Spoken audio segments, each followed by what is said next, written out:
Good morning, everyone. Um, Special morning for my family, colleagues, business associates, and friends. Our daily nugget for today is really our provision, talking about who's our provider. Since the day we enter this world, we are dependent on the necessary provision for nourishment, protection, and love.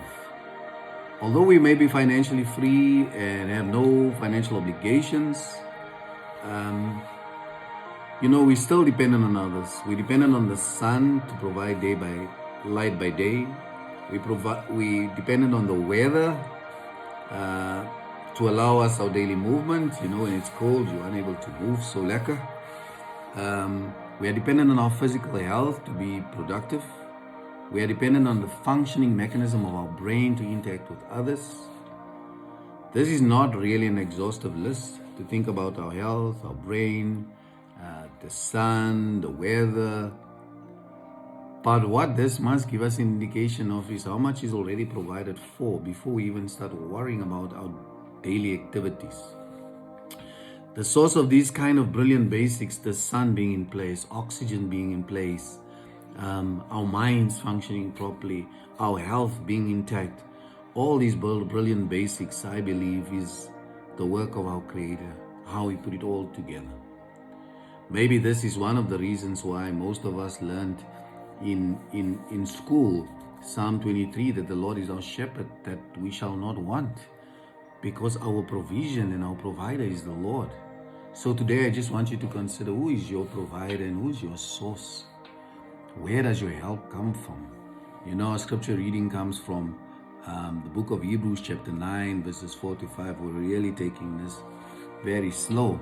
Yesterday we dealt with the golden censer, and we dealt with a number of things that we found in the sanctuary, and then we found what is now in the holies of holies. Today we are dealing with the most important part of the whole tabernacle, and that is the Ark of the Covenant. The Ark of the Covenant was a wooden box overlaid with gold, and in the Ark was found the tablets of covenant, a golden pot of manna, and the rod that budded, Aaron's rod that budded.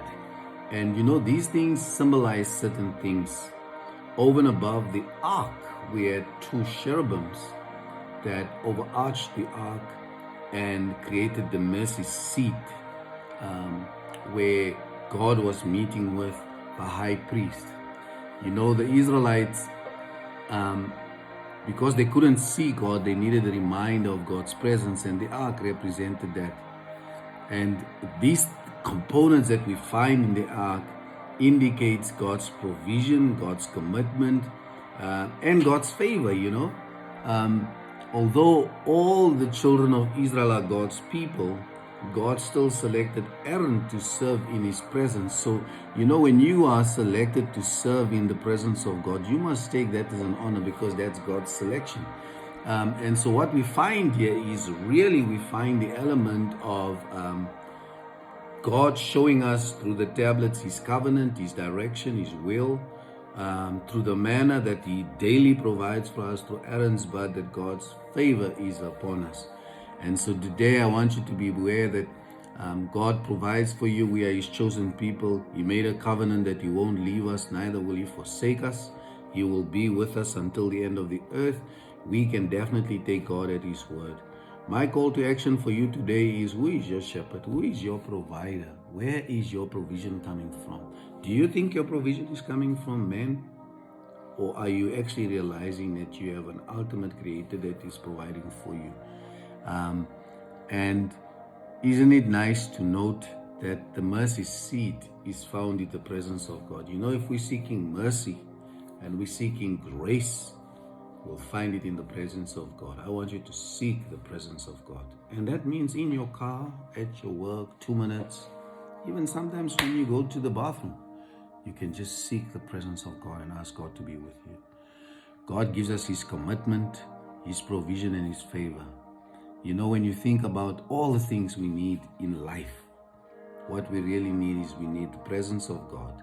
In the presence of God, we find mercy, we find His commitment, we find His provision, and then we find His favor. What more can we ask from God? What more? So I trust you have been encouraged by this. Please share this with as many people as possible. Please tag people, your family, your friends, your colleague, your business associate, your business partners, whether they be Christian or not. Please copy as many people as possible. I hope this will bless your heart. Please also check out our Facebook pages, YouTube channel, Instagram, Twitter. We also have a website, www.c3lifechanges.com. My name is Daniel Roscoe, ALR.com, out of here. God bless you. Have a wonderful day.